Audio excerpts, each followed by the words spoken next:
The Real Build is about building better culture, leaders, visionaries, community to better serve the client. I'm your host, Bill Reiman, your broker builder, and I'm here to showcase real business owners building companies with integrity, trust, and a commitment to making a positive impact. Join us as we explore their stories, insights, and strategies for success. With that being said, welcome to The Real Build. You leave this world behind, so live a life you will remember.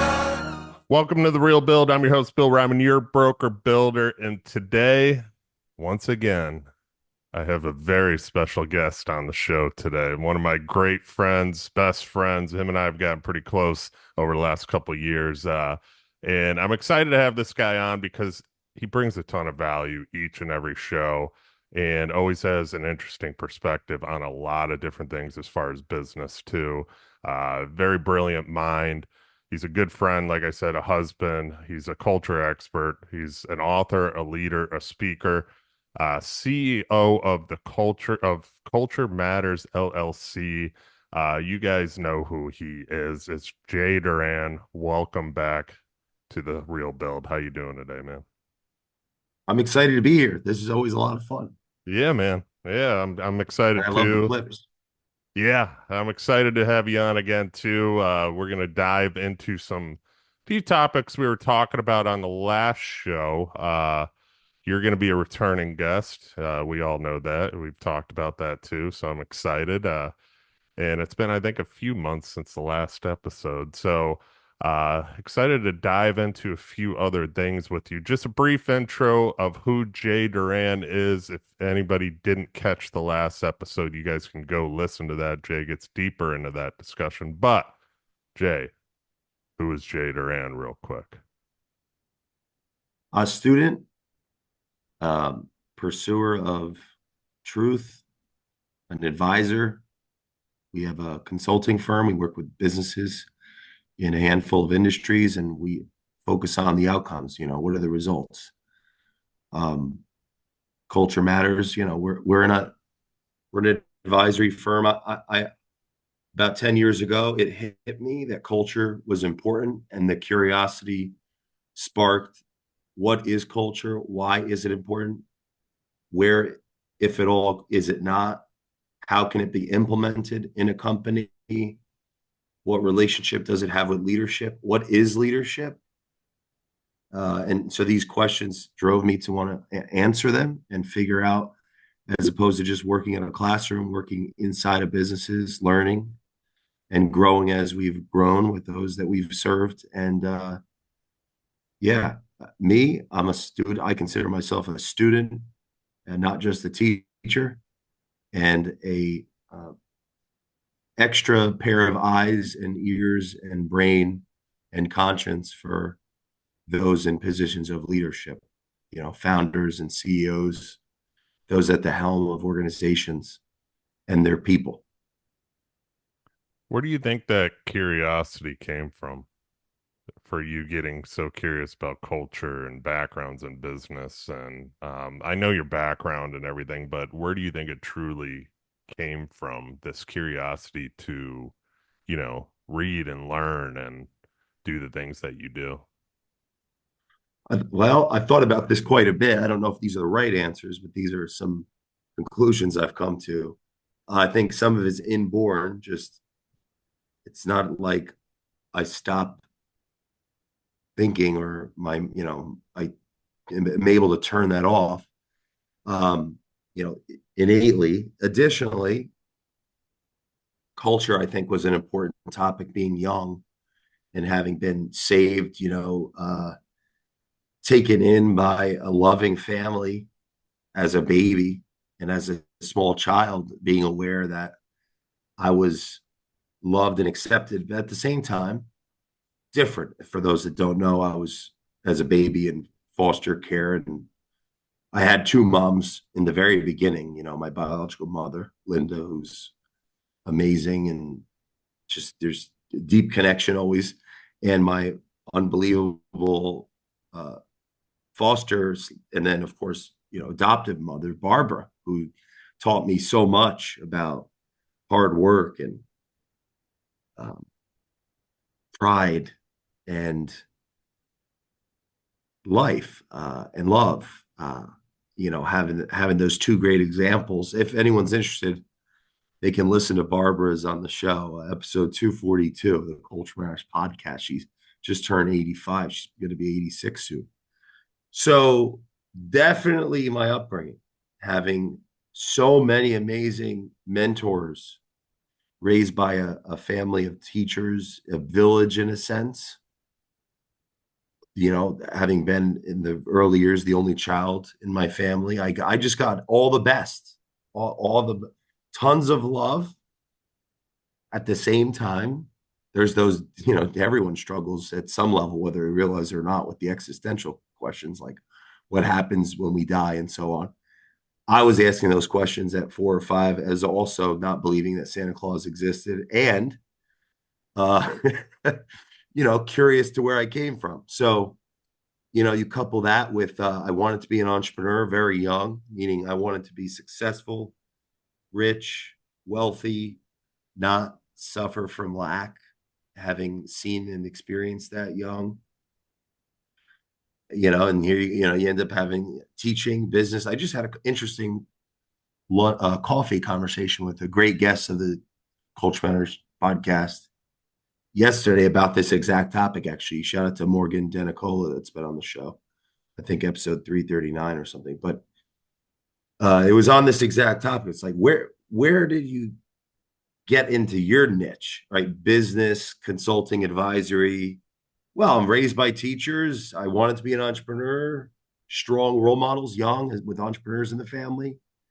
And Barbara gave me so much confidence. Like, you're really smart. Go for it. She told me not to go to school, which I think that might not be the best advice for most people. And so, and I don't want to, downgrade people that have gone to school. I think I'm very pro school.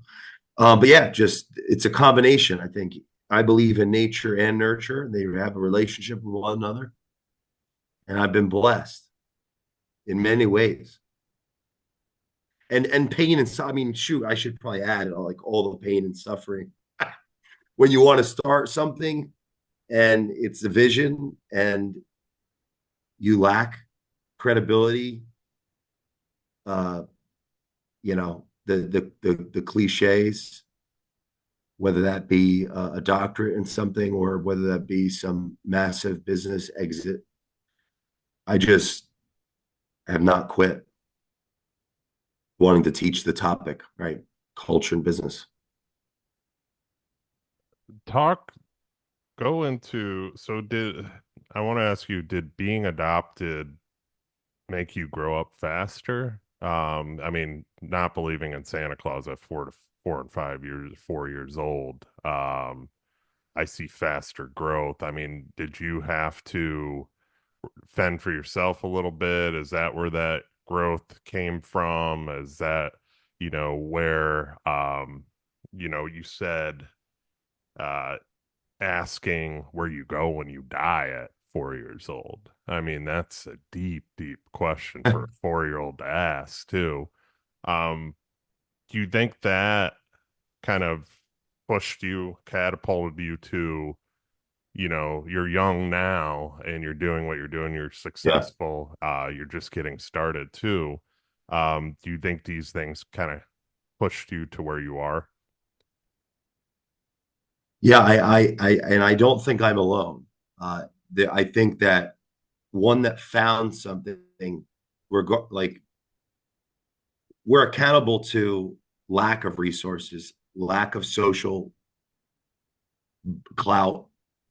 Like, you start a business, who's going to believe in you other than the investors that write the check, that are betting that you're going to get them a return on their capital?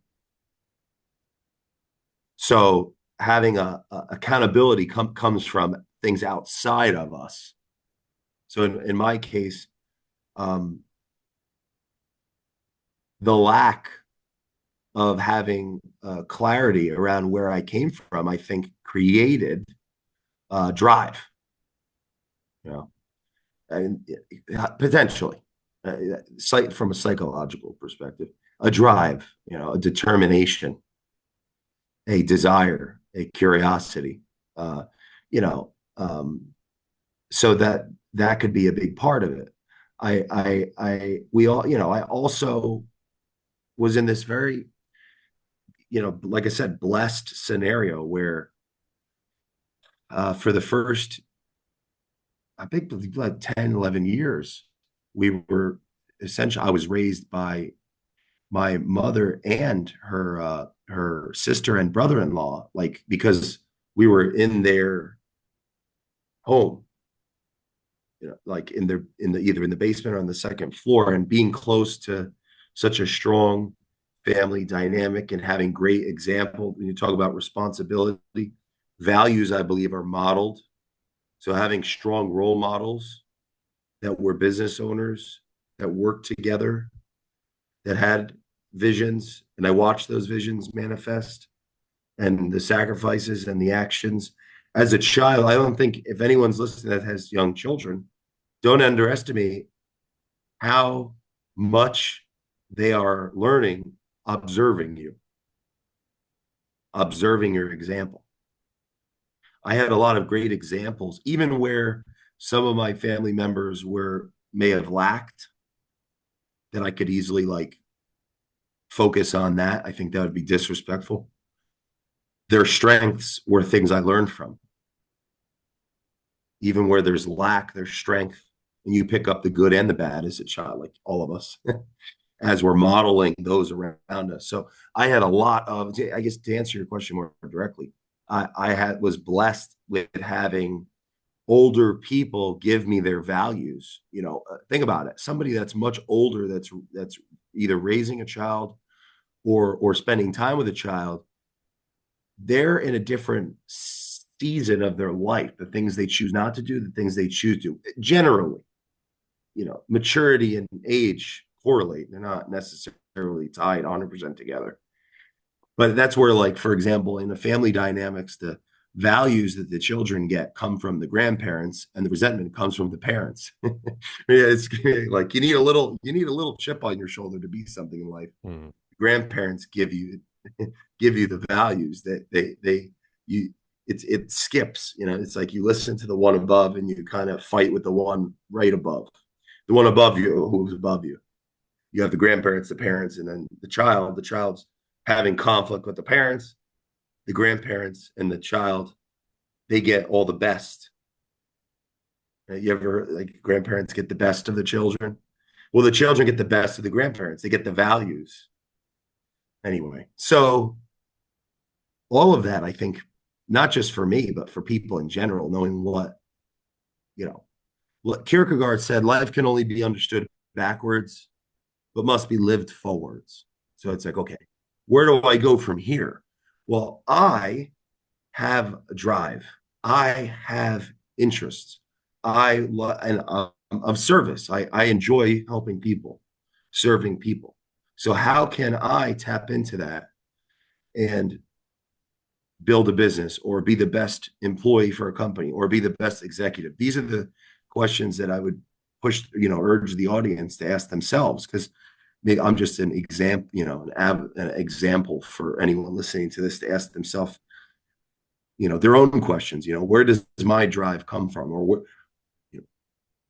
Maybe am I as driven as I think I am, or why am I not driven at this current time, or anyway. So I wanted to ask you and touch on that a little bit more. And um, is so obviously being raised by your real or being raised by your adopted mother, you knew your real mother, as far as a father figure too, um, not being present in your life. You talked about the chip on your shoulder. Is that what's created that chip to let's drive? think of this psychologically too, just for a second. For think of a young child, and it's not inadvertently, you hear this constantly, real mother. I would, just speculate that as a young child, hearing that creates confusion, Mm, okay. disequilibrium psychologically, which, I want to solve. What does that mean? You it could create a deep, victim psychology at the same time. That can create a lot of energy. It's like, think about that. If I heard that every day for years and years and years, in one way or another, real. Well, what's real? Mm. What's it, so I think it's a mixture of being innately curious and very sharp, quick, deep. I've never been able to do small talk. There's an innate proclivity to philosophy and things of that psychology, but also environment shapes us. Mm. Even something as subtle as a well-intentioned people, you know real mother. Well, where's the fake mother? What does that mean? That could create identity confusion. And what's culture? Culture is actually the identity of an organization, which is partly the values, how people act and interact to conflicts that arise between each other, and how they distribute products and services. It's also the story, like the history of the organization, where it came from, what it's about, what it means, where it's going, as well as the symbols that represent it, and everything that makes it inevitably a brand. That's culture. Culture is the identity of the organization, how people behave. So I don't think it's it's fate in a lot of, you could look at it. Oh, it's my destiny. I like to look at it that way because that's very meaning. It's a lot of energy that I could use. So But do you think that driver, that chip comes from, your father not being present too? And I'm not, because I think there's a lot of, I've seen, I know a lot of people that their dad wasn't present. And a lot of those people have become successful too. A lot of people, it goes both ways. I mean, some go into, they might be in a gang, or they might be in jail, or they might, but there's been a lot of success off of it too. And you're very successful. You're obviously just getting started in life too. And the reason I'm asking this question too, I because started young, yeah, like yeah, very young. So I moved out at 18. yeah. So I was able to fail sooner and faster than. Go ahead. Sorry, I interrupted you. Yeah, and the reason I'm asking this question is because there's probably a lot of listeners out there that didn't have a father that was present too. And there's presence in different kinds of ways too. My dad wasn't always present. I mean, my dad, he was present, and a lot of times I'm not calling him that he was just missing all the time. My dad worked a lot. That's what he did. And he talks about it to this day. All I did was work. I never saw you kids when you were young. That's all I did was work. He talks about that all the time to this day. Yeah. Now, what has that created in me? That's created the opposite in me of I want to be present. I was talking to my brother about it the other day, and my brother's like, I want to be present for my daughters. I want to go to their sports games. I want to be there. He's like, I don't want to be like, dad was in this aspect. And we were having that conversation, and I was like, I'm the same way. I want to be present for my son, but I want to build this company to where we can do that too. Because my dad didn't build the company to where he could be. He built the company to where he wanted to manage everything, which is fine. It's more of a old school approach, but there's always some kind of factor that kind of, you talked about that chip, and that's what I'm just wondering is if that chip came from that non-presence factor.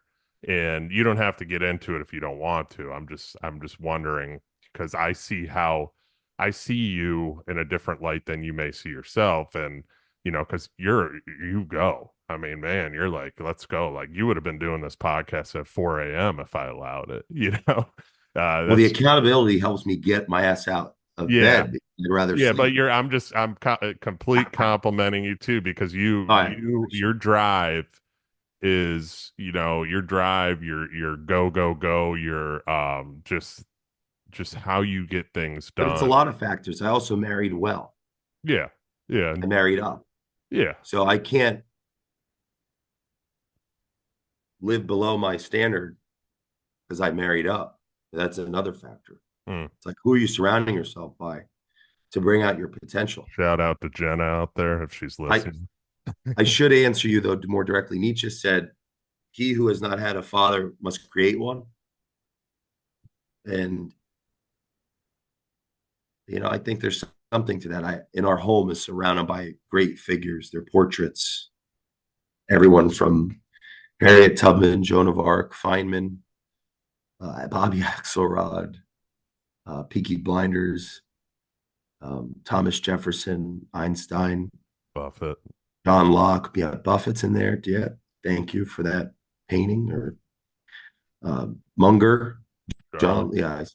Yeah, so that all over the place. Tolstoy, and I know I'm forgetting somebody, and that's going to bother me. But and then of course all the various mentors that I've developed those relationships with vigor. I'm talking about, you want a mentor, call them every week until you have them. Hmm. Um, and I'm talking about people that, that mentor is like someone that's far beyond your socioeconomic background, your whatever you're looking to be an expert in the domain. Really, that's a very subjective. Whoever's listening, what's a mentor to me? It's like, who the idealized version of yourself 40 years out. What are they doing? How are they doing it? Why are they doing it? Where are they? Where's their standing in life? Pursue that relationship. Give more than you can get back. You're going to get more than you gave. So of course, I think it's a great factor, as well as I've had amazing father figure role models growing up, all the different niches that I've learned and I've, you know, that's why I say blessed. Like, I've thought about the different aspects of my character that I've picked up from each uncle that was a father that I spent time with and got. Like, I have one that's like a huge bibliophile, like always with a book. It's no wonder that I've listened to almost 12,000 hours of Audible and have, so many thousands of books, and I'm always reading, because that was something that was around as a young man. One that's a big, was always an entrepreneur, and I aspired to be entrepreneurial like them. So I think the role models are big. Yes, the absence of a patriarch that creates, I mean, if we look at it, creates all sorts of conflicts in our culture today. That's more of a broader, so I guess, psychological and sociological conversation around like fatherless homes and the conflicts that creates. Um, Yet another obstacle to create interest in learning and meaning and growing. So, yeah, I think those things matter. One thing I would say, though, that I'm going through Beyond Order right now because I'm doing monologue series on the Culture Matters podcast for each rule. Shout out to Peterson. And rule number 4, notice that opportunity lurks where responsibility has been abdicated. And he talks about, he shares a story of Osiris, a god that stops paying attention, and his brother Seth kills him. Seth represents malevolence. When we stop paying attention, bad, evil rises up and takes us out. And Osiris's wife ends up finding his scattered pieces all over the place and mating with what's left. And he has a son, Horus, I believe, who is paying attention and who fights Seth and loses an eye. He sacrifices part of his sight. He is paying attention. He fights Seth, and he goes and gives his eye back to his father. He finds him and reconciles and brings him back. Whatever. One of the lessons in that story, because that was one of the opportunity lurks where responsibility has been abdicated, where it's lack, it's not there. Osiris stopped paying attention. He was disengaged from culture. He was disengaged from his business. So he was taken out, and his someone has to rise up. There's opportunity lurks where responsibility has been abdicated.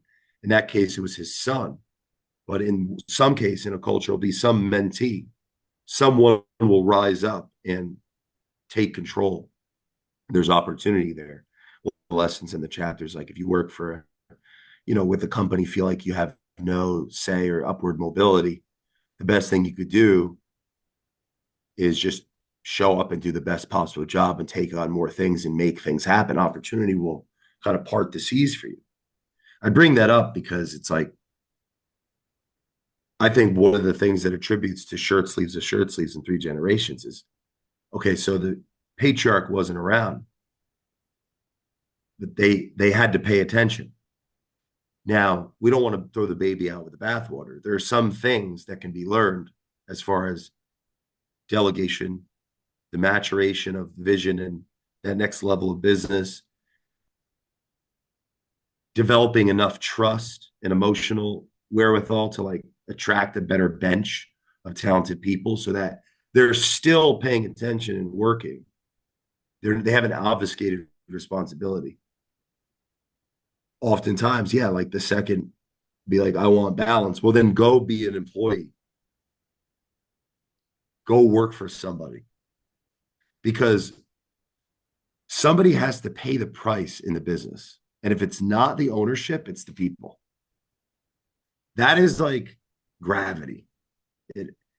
And I think people that say otherwise are selling something. So, meaning they're probably selling themselves something that they're selling. It comes at a sacrifice, because the people will model what the ownership does. It's all about model. It's mimetics. It's monkey see, monkey do. And it happens below awareness. So if I want to be home at 3 p.m. for games, so do all the other people. And I only profit off their labor. I profit off their time and their brain. I profit from their labor and how they labor. Time and how they occupy space. So the quality of their work. That's how we profit off of employees. They trade their time and their brain to solve problems, to exchange, and then more capital comes beyond that. So you can never get paid your psychical worth as, in theory, as an employee, because the company is going to make more off of you, because and that's, I'm not saying that in a conspiratorial sense, like evil capitalists. I'm saying it's because you're benefiting from the crowd. Everyone's putting more in, so it creates this exponential curve of profit that can be reinvested back in the business. I know that might be a bit abstract for some people. I think they can handle it, honestly. Just listen to it again. It's like when Osiris stopped paying attention, he got killed by Seth.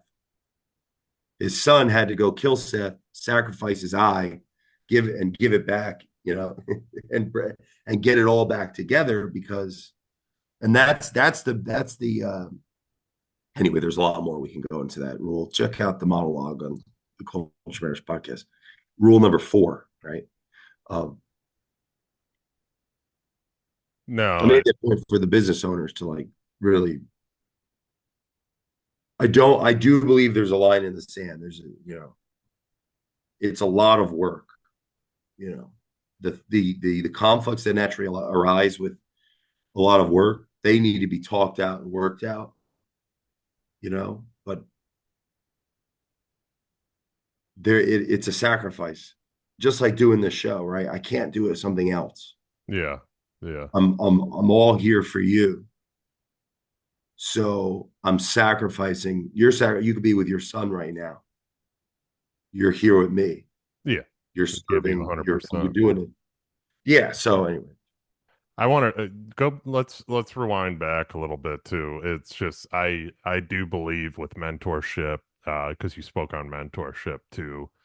One thing that came to my mind too is I think we find mentors, especially as entrepreneurs, to fill the voids maybe that we didn't have from a father figure, or fill the holes, fill those things that um, we didn't get being raised, right?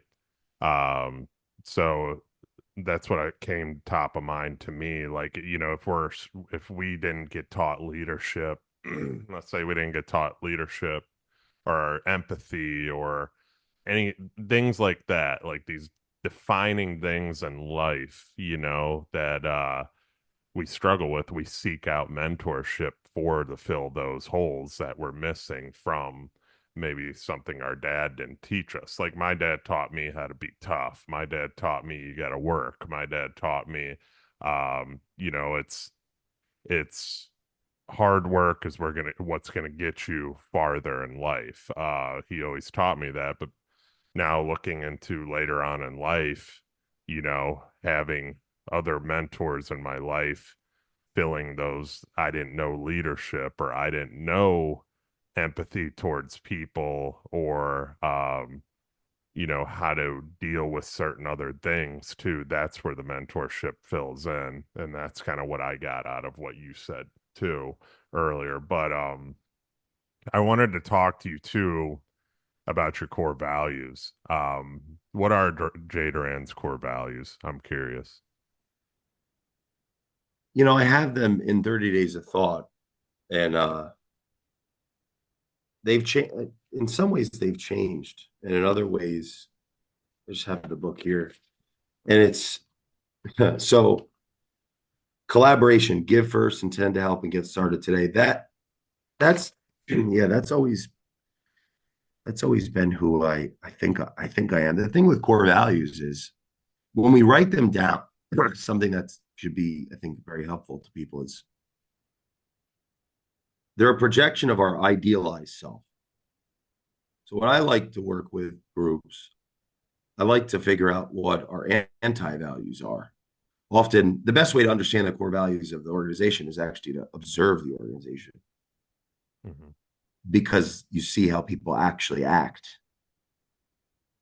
When we're doing a core value exercise, the value exercise is self-awareness and the dialogue that naturally occurs when we discuss what we think our values are.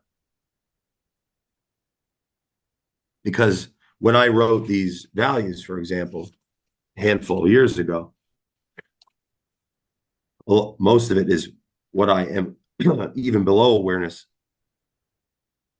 idea, projecting out and hoping that I am that, that's what I aspire to be. But in the times of conflict, my actual values will come out. What page are you on? So I would say the answer of what my values are, just for the audience, is to call my ex-business partners, ex-girlfriends, my enemies, and customers that weren't happy, and they will tell you what my values are. That would be my first answer to that. As far as we're working on as a firm, what are the values of a professional? Like in the midst of that, as we've grown, that it makes sense. I feel confident to do that.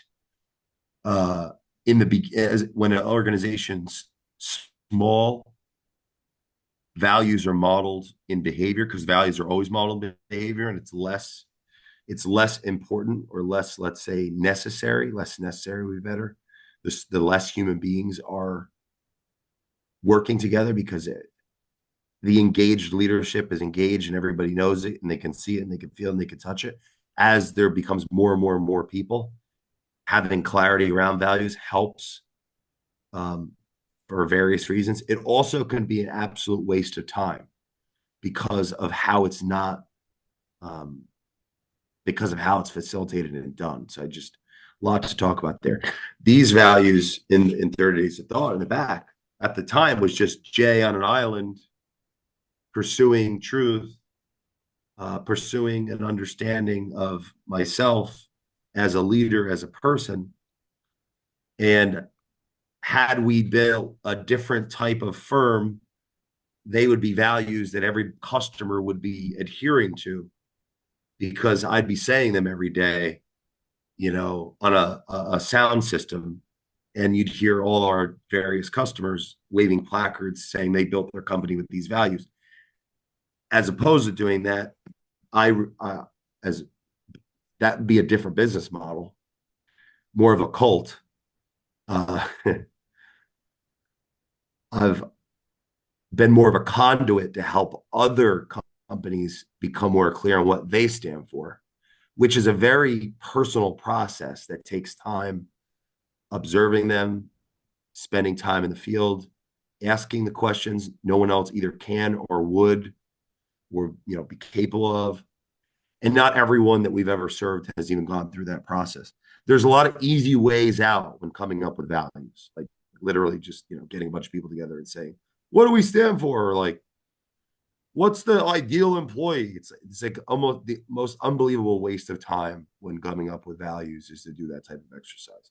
Now, if someone like myself who has a big audience is selling, you know, algebra 1 or the introduction to philosophy for not 5.99, maybe that gets 1,000 people started, and that's a pretty good, funnel for some deeper work. But if I'm going to say anyone listening to this, when crafting one's core values, there's more. There can be a lot more to it than just, what I just said as an example. But yeah, if we look at these in the book, as I become more mature, I've kind of cast the neuroticism away of trying to memorize them and just been a less entitled, more responsible person. I attribute most of that to my wife and the people that we get to work with. But yeah, one is like imprinted in my mind is give first, intend to help it get started today. That's like my.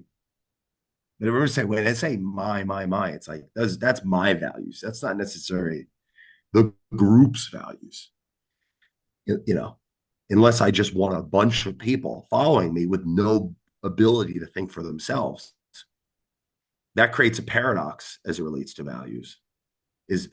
We're a valueless culture if we're just adhering to one person's concept of what the values of the company are.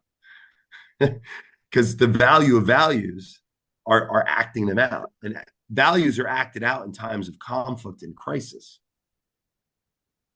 Like you ever see something goes wrong in the company and it's like, now it's like, well, they're not living the values. Well, you're not living them by complaining about them living them. Go live them with them, right? They're not living the values. Well, you're not living the values, complaining that they're not living the values. If you live the values, you'd be living the values with the person not living the values, which would make them more likely to live the values as you live the values. Because when you look at people's values, it's set in different ways. They tend to be the same concepts. If you look at 100 different organizations that all created their values, there are key variables. It's like, don't lie, tell the truth. I still see a lot of these values in you. I mean, collaboration, give first, and tend to help get started today. I mean, you collaborate, that's what you do for a living. Unique education is finding the answer within. Well, you're one of the most educated people I know. Yes. Learn. The more you learn, the more you earn. Well, yeah, that one right there is big, obviously, and I mean, if people saw how many books Jay Doran owns and he learns from, and that's clearly what you're doing too. Trustworthy, trust in yourself so you can trust others. That's true too. But and you also want others to trust you. You gain a lot of trust with a lot of people, just by being Jay Duran. Like I trust you like a brother. Thanks. Unstoppable. Your losses don't matter because you'll win in the end. Never give up. So true right there. Uh that right there is a prime definition of business because you're going to be in a hole. There's always a way. There's one way out of a hole, and that's up, correct? So be unstoppable. You're going to get out of it. Reserved, listen to and understand, not to reply. You've gotten a lot better at that as far as listening. Too, we talked about that on the last episode. That was one of your defining things that you were trying to do is listen more. So you've changed quite a Yeah, bit. that's why I do the Yeah, podcast. exactly. And that's, I mean, your podcast comes out every single day. People definitely should go check out Shout Out Culture Matters podcast. Go check that out. Enthusiastic, convey love passionately. You do that all the time. You listen to people, you talk to people, you hear them out, and then you want to make them better, right? So, move, make it happen, do it now. Well, you're always moving. I said that at the beginning of the show. You're making things happen. You said that too. Aspire to inspire before you expire. You inspire me.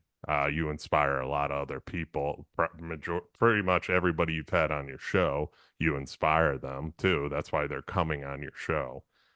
Twinkle, turn that frown upside down, laugh a lot. Well, you laugh a lot. You and I crack up all the time. I mean, we joke around all the time too. His name is Juicy J for anybody that wants to know that. So, uh, always talk to strangers. Every person has a story to hurt. You taught me this best, and I've gotten a lot better at this. Just sitting on a plane talking to the person next to me. I never did that, and you pushed me to do that. So that core value right there is huge. Ease, slow down to speed up, take a deep breath, and follow your plan. I mean, that right there, you're doing. You have a plan. I mean, you have it when you call me. The number on my phone pops up of what that's a plan. You're following the plan. Responsibility, don't expect to be hugged first. Take initiative and love with a hug. That's powerful right there. Yeah, I mean, it made me emotional reading that because yeah, that's what's a power. underneath that, I mean, don't expect to be hugged first. Take initiative and love with a hug. I think a lot of entrepreneurs or a lot of people in general expect things first without giving. It's give, give, give, receive. But a lot of people don't do that. They just expect that they're going to get it and life's going to come to them. No, you have to go work for it. You have to give to other people. You have to be a giving person. That's why we do our podcast. That's why we do a lot of the things we do. That's Hmm. why we help in TCS and all these different things and don't ask for anything in return because when you give, eventually that's how the world works. God's going to give back. Sunshine, remember you are the light. Read, write, and speak daily, and unlimited power will flow through you enough to light up any room. Wow. I mean, right there. Read, write, and speak daily. That's powerful too. I mean, because your thoughts are important. You write those down, you read, you get educated, and then you speak daily. You talk to people. Like you said, you've made me more comfortable with reaching out to people and having, different people locally on my podcast and getting out of my comfort zone too. That's the thing. Like you push me in that level too. Brian pushes me in that level as well. So, there's other people and mentors that put so it's just like, but you're doing all these things. So I wouldn't discredit these core values. Maybe they've grown too, but I think these are still a key part. You wrote Thank you. these for a reason too. You So know, and thank you, and the reminder. Um, you're right. I whether I realized it or not, all those years ago, my belief, what I was alluding to earlier, was that a lot of them I was writing them because I wanted to, without even realizing it, act them out, improve it, like whether I realized it or not, I wanted to act them out. Some of them, so I'll just you wanted to act them out. Now you're acting them out. You're walking the That's, walk. yeah, you just articulated it Yeah, you're better than walking I the did. walk, not just talking the talk. And there's that fine line of, and I'm acutely fearful of this. The more that I teach, my brain could easily convince itself that I'm doing the things I'm talking about with you. Like when I film content, or I'm produced. I try to approach in a way where I'm owning it, like because I the things that I'm talking about are often things that I have a proclivity to do the opposite to. Like the last thing I want to be is a hypocrite. Mm. The more I teach, I can very well easily be one because my brain will think, oh, I'm doing this because I'm explaining it to random people on the internet. So I'm hyper aware, almost paranoid that I'm not being a hypocrite. I want to give a shout out to some of these values.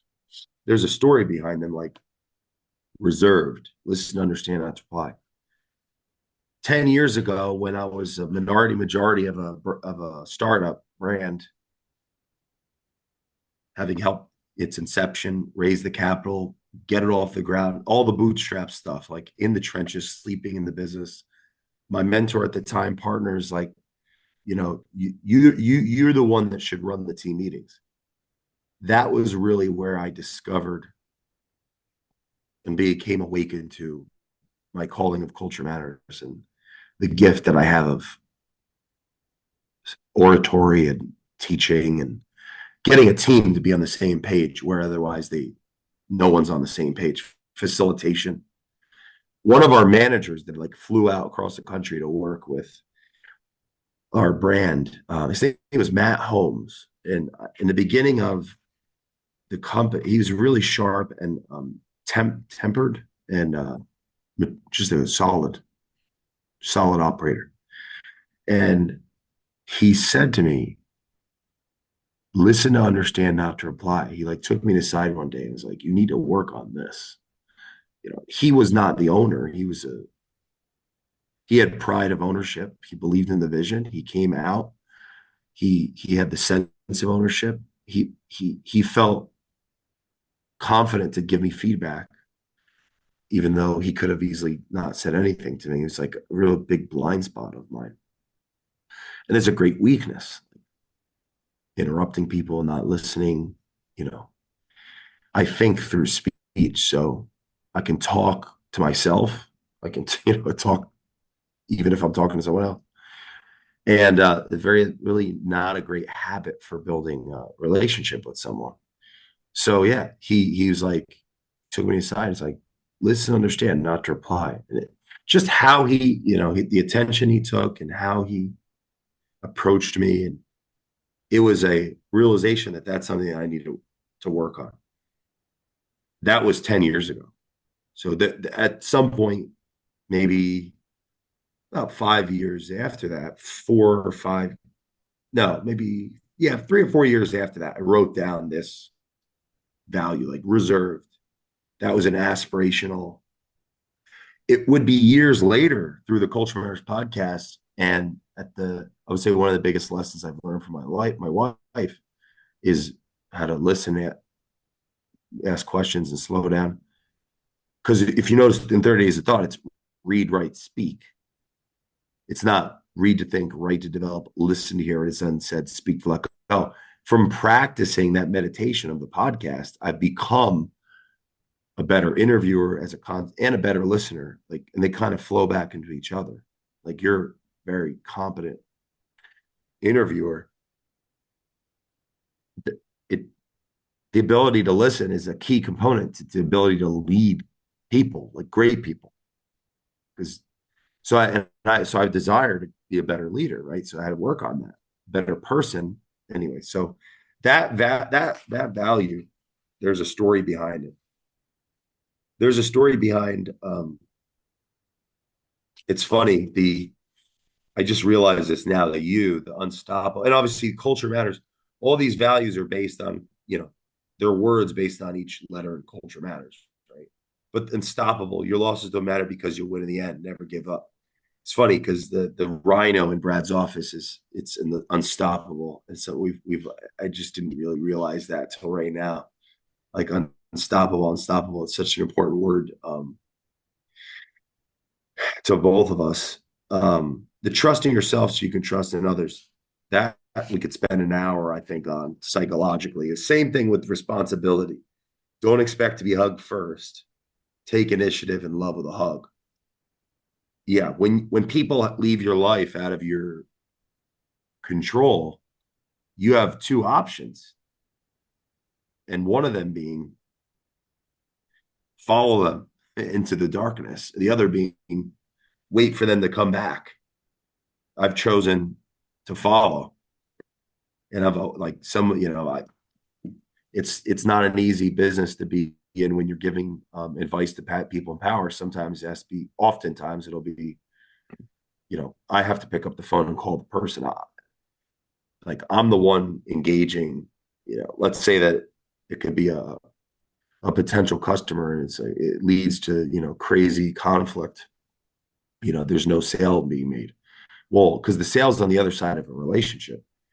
I'm going to be the one calling them back and being, patient, humble, and, um, uh, you know, forgiving, because people can be cruel, and it goes both ways.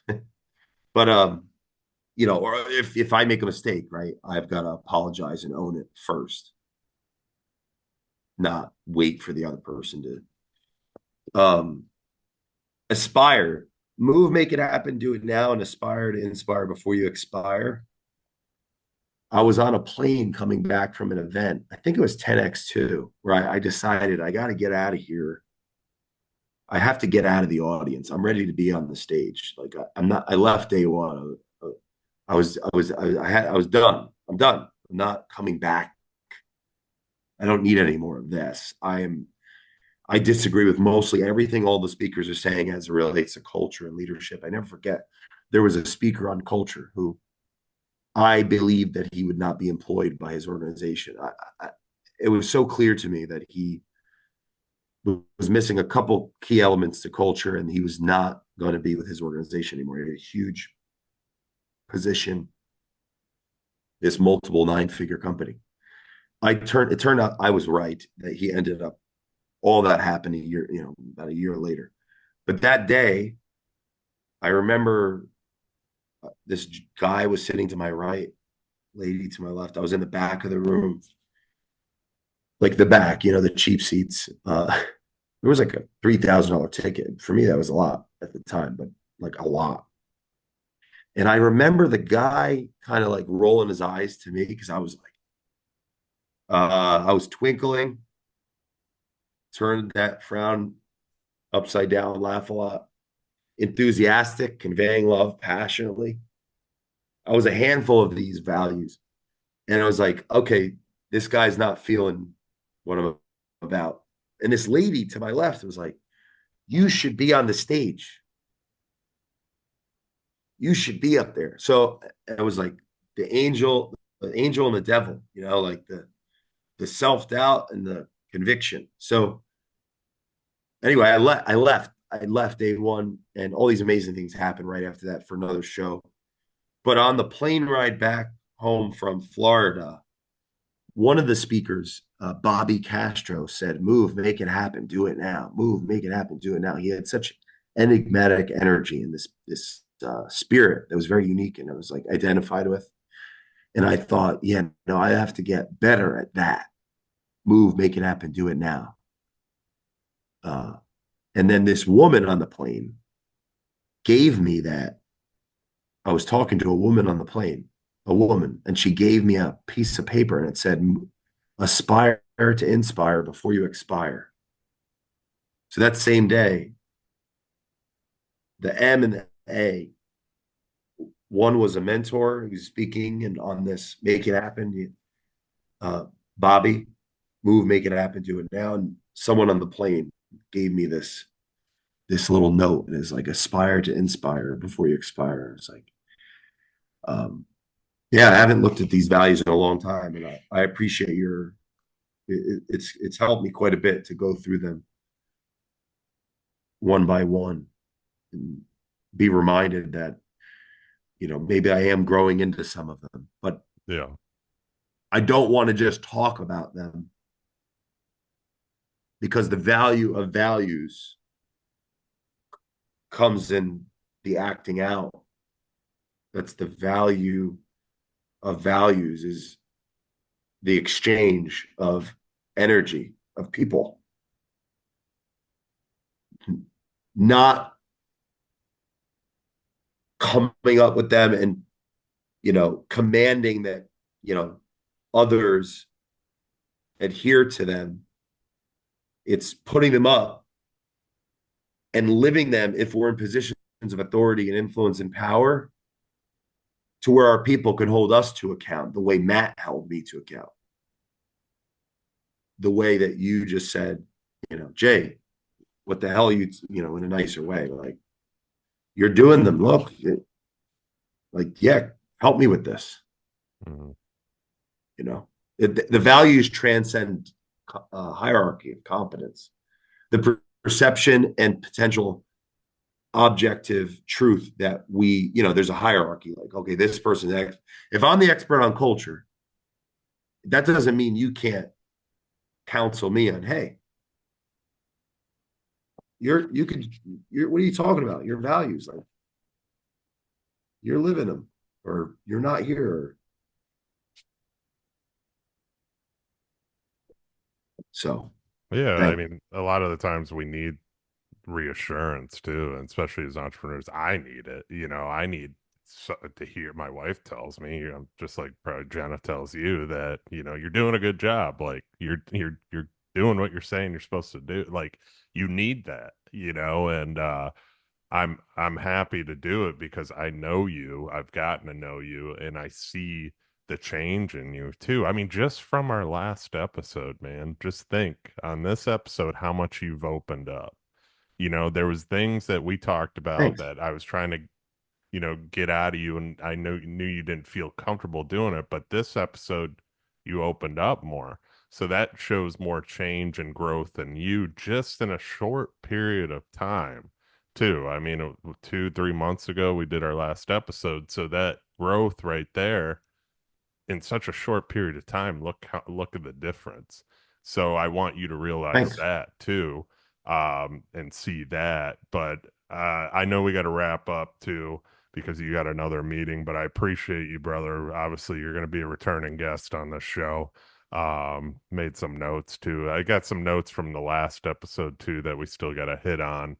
That we said we were going to talk about, and that would be Oh probably yeah, another hour episode as well. But nah, man, this was awesome again. So appreciate you coming on, man.